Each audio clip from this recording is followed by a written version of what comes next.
ఇది టేకప్ చేసిన తర్వాత మొత్తం ఈ ప్రాజెక్ట్ని పూర్తి చేయడం ఆన్ వార్ ఫుటింగ్ మీద చేయడం, అదే సమయంలో నదుల అనుసంధానానికి అవకాశం ఉండే పనులను కూడా వర్కౌట్ చేసుకోవడం అది నెక్స్ట్ ఫేజ్. వేరే రాష్ట్రాలతో ఉండే డిస్ప్యూట్స్ కూడా ఉన్నాయి. అటు ఒరిస్సా, ఛత్తీస్గఢ్ ఈ రెండు ఉన్నాయి. సుప్రీంకోర్టులో కూడా ఒక రిట్ ఒకటి ఉంది, దాన్ని కూడా టేకప్ చేయాల్సిన అవసరం ఉంది. ఇవన్నీ కూడా వర్కౌట్ చేసి 41.25 కానీ 45.72 కానీ ఏమేమి అనుమతులు కావాలనో, ఎలాంటి అడ్డంకులు ఉన్నాయో అవన్నీ క్లియర్ చేయడానికి ఒక ప్లాన్ ఆఫ్ యాక్షన్ తయారు చేసి వీఆర్ మూవింగ్ ఫార్వర్డ్.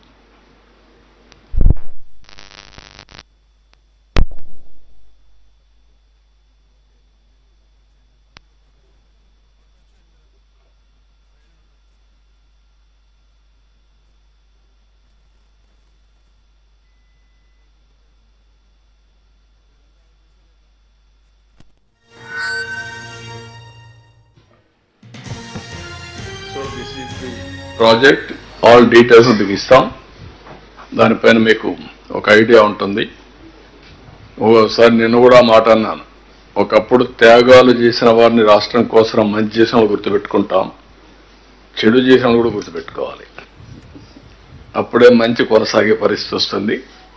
చెడుని మర్చిపోతే ఇంకా మంచికి విలువే కాదు, మంచి జరగదు.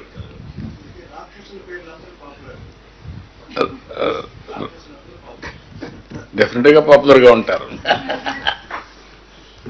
ఎప్పుడు కూడా సినిమాలో హీరో విలన్ రెండూ ఉంటాయి కదా.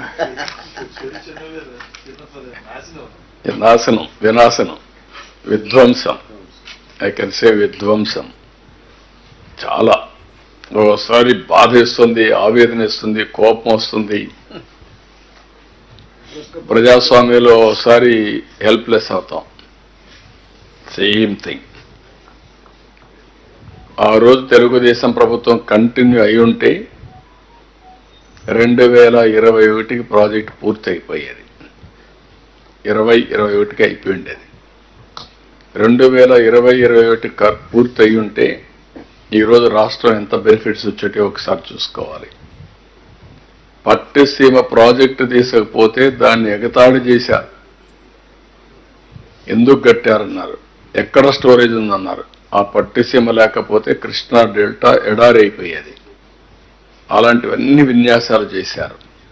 ఇప్పుడు 10 ఏళ్లుగా పట్టిసీమే శ్రీరామ రష్ అయిపోయింది. ఆ ప్రాజెక్ట్ లేకపోతే ఎంత ఇబ్బంది పడేవాళ్ళం, అన్ని ఇబ్బందులు పడేవాళ్ళం. అంటే ఒక వ్యక్తి యొక్క అజ్ఞానానికి, మూర్ఖత్వానికి, లేకుంటే రాక్షసత్వానికి నిదర్శనం ఇచ్చారు. ఇదని బాధేస్తుంది చెప్పాలంటే. కోపం వస్తుంది, ఆవేశం వస్తుంది, సభ్యత అడ్డం వస్తూ ఉంది. మామూలుగా కాదు.